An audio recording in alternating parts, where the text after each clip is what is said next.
Mire, en Brasil está pasando algo interesante. Tuvieron las elecciones presidenciales y a lo mejor eso en sí no sería tan noticia de no ser porque el que obtuvo la mayor cantidad de votos se llama Jair Bolsonaro. Está pues muy cerca de ganar la próxima elección, la segunda vuelta, y vamos a platicar de lo que significa del personaje, sobre todo, que le llevó a ganar el 46 o a recibir el 46% de los votos válidos. Y para hablar del tema está aquí Hernán Gómez, a quien me da mucho gusto saludar. ¿Cómo estás, Hernán? Mario, buenas noches. Siempre un gusto compartir la mesa contigo. El gusto es mío. A ver, para quienes no están familiarizados con este personaje, ¿quién es y por qué no solo en Brasil, sobre todo quizá fuera de Brasil, hay mucha preocupación de que una persona con estas características pueda llegar a la presidencia? No, Jair Bolsonaro es alguien que tiene una carrera como parlamentario ya de 26 años. No es, al contrario de lo que él se vende, no es realmente un outsider de la política. Ha sido diputado con una carrera bastante mediocre como legislador, pero sí se ha caracterizado por sus posiciones militaristas. Él es un ex militar y además es un sujeto que reivindica abiertamente la dictadura militar que hubo en Brasil. ¿Es cierto esto que he visto en redes, donde dice que el problema no fue la tortura, sino que no mataron?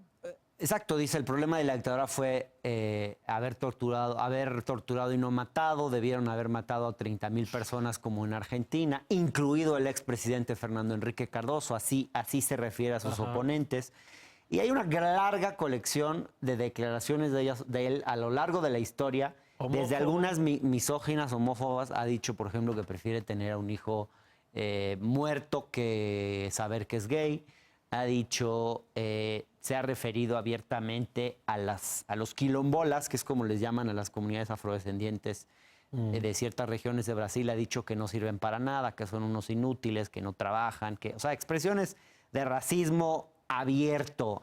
A diferencia de Donald Trump, que no utiliza expresiones racistas, por ejemplo, contra los afrodescendientes como él. Aunque tuvo frases como que México mandaba violadores, por ejemplo. Tuvo. La diferencia con Jair Bolsonaro es que él, en este caso, él es un racismo interno. El enemigo es interno. No hay el elemento del enemigo externo que es tan característico en la retórica de Donald Trump. En el caso de Jair Bolsonaro no es tal. Es más bien es un enemigo interno. Pero a ver, la pregunta que muchos nos hacemos, porque vemos un personaje como el que acabas de describir, y la pregunta es cómo recibe el 46% de la votación en esta elección, que se queda a nada de ganar y que tiene altas probabilidades. Ahorita, si quieres, platicamos de lo que viene.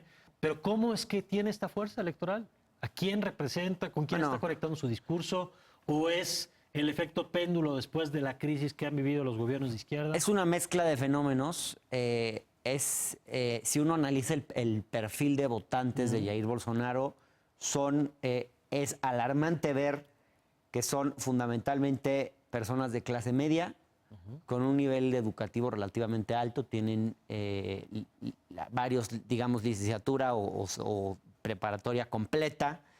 Es un votante blanco más que afrodescendiente. En el sector blanco de la población hay mucho, son evangélicos, muchos. O sea, él hizo un acuerdo con la iglesia evangélica que le ha permitido un apoyo masivo de la comunidad evangélica. Homofóbico. Es un discurso ultraliberal en lo económico y ultraconservador en todo lo que son valores familiares, contra el aborto, digamos, todo este discurso. Por supuesto, en esa visión, que sea un valor decir que tendrían que haberlos matado y no torturado, ¿no? Claro, exactamente, suponiendo que eso pueda ser un valor religioso claro. Genuino. Y luego hay los temas que le preocupan a este electorado, según los estudios, son fundamentalmente la corrupción, la violencia, más que nada, y la recesión económica. Y hay dos características muy interesantes en el tema violencia. 78% de los que apoyan a Bolsonaro defienden el derecho a portar armas, que es uno de los temas que él ha reivindicado abiertamente. En Brasil no se puede portar armas. Y el 76% está a favor de la pena de muerte, que es el otro de los grandes temas de Bolsonaro. Entonces es una apuesta por la mano dura. Bolsonaro dice, policía que no mata no es policía. Brasil tiene una tasa de homicidios bastante alta y por ahí va un poco, es una mezcla de cosas, ¿eh? Y obviamente el descrédito de la política. A ver, y eso te iba a preguntar, ¿qué le pasó? Porque tuvimos a Dilma Rousseff, que sale en medio de estos escándalos, el caso de Lula, por supuesto, al que termina peleando todavía para tratar de estar en la boleta y finalmente no puede por este tema judicial del que ya hemos platicado en otros momentos. Pero ¿qué pasa con esa base electoral que llevó durante tantos años a estos gobiernos de izquierda? ¿Se le acabó el crédito y la confianza con el tema de la corrupción? No, ¿Están Mario. en la cárcel? Si uno ve, Mario, si uno ve la distribución de la votación, es muy interesante ver cómo en todos los municipios con el índice de desarrollo humano más bajo sigue ganando el PT. En todo el norte de Brasil, norte y nordeste, ganó casi prácticamente Fernando Haddad. Y es en el sur donde gana Jair Bolsonaro. Yo veo dos fenómenos. Por un lado, ciertamente hay una clase media desencantada y además desarrollando valores propiamente fascistas en la sociedad. Pero por otro lado, hay un fenómeno que a mí me preocupa más, que es lo que está pasando con las élites. Desde hace unos años, y creo que lo hablamos alguna vez en alguno de tus programas, las élites brasileñas empezaron a hacer una apuesta autoritaria. Se dieron cuenta que su agenda económica, de privatizaciones, de cómo pensaban que se debía explotar, no podía transitar a través de gobiernos democráticos. No, deja de izquierda. Es una apuesta, aquí no es un tema de izquierda o derecha ya, es una apuesta por el autoritarismo. Se dieron cuenta que por la vía democrática no pueden. Entonces, ¿qué hicieron? Destituyeron primero a una presidenta democráticamente electa con más de 50 millones de votos de forma muy dudosa, digamos, con una base legal muy, muy dudosa, a Dilma Rousseff. Después metieron preso a Lula con argumentos muy dudosos que también hemos discutido y sobre los cuales yo he escrito en su oportunidad, utilizando la justicia con criterios políticos. Y ahora lo están haciendo apoyando a un candidato fascista. Y ahí se puede ver cómo en estos días ha subido la bolsa y el real brasileño, los mercados eufóricos. Y luego hoy se revela, por ejemplo, que Bolsonaro está ya pensando en formar un gobierno con élites del sector empresarial. Y fíjate este dato, el Banco Central se lo entregaría a un ejecutivo del Bank of America.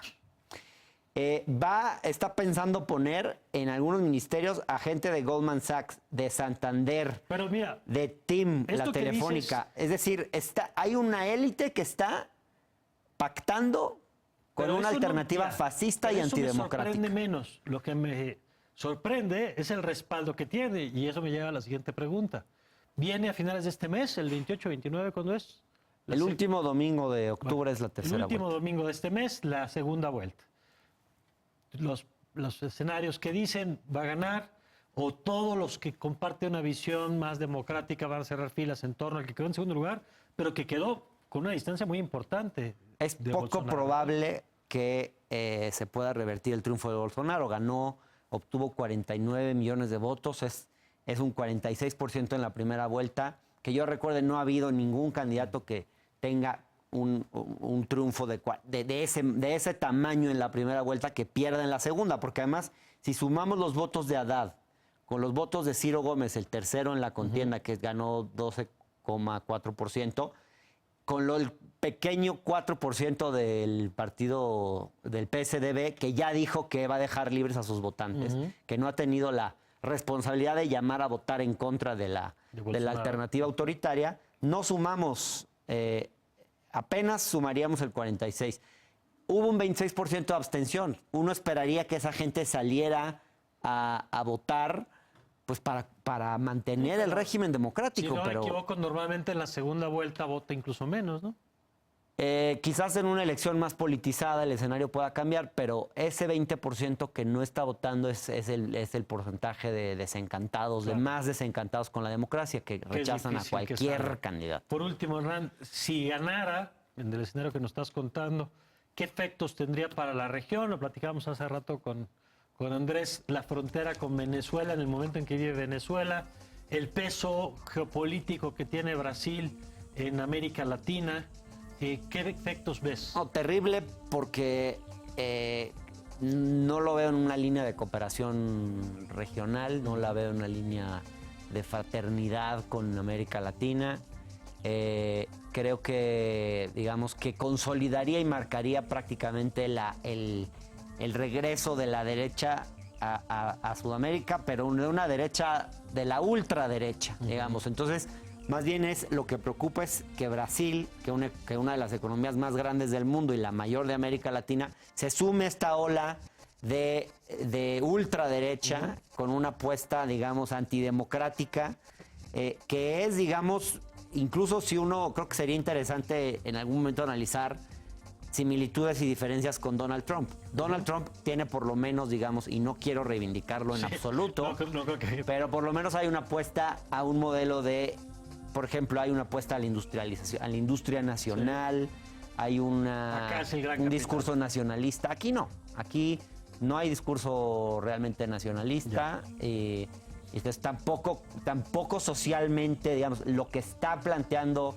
en términos sociales es regresivo completamente, una reforma al sistema de pensiones completamente que significaría un paso para atrás y bueno. Bueno, pues vamos a ver en unas semanas qué pasa. Hernán, gracias. Gracias a ti, Mario. Gracias, un gusto saludarte.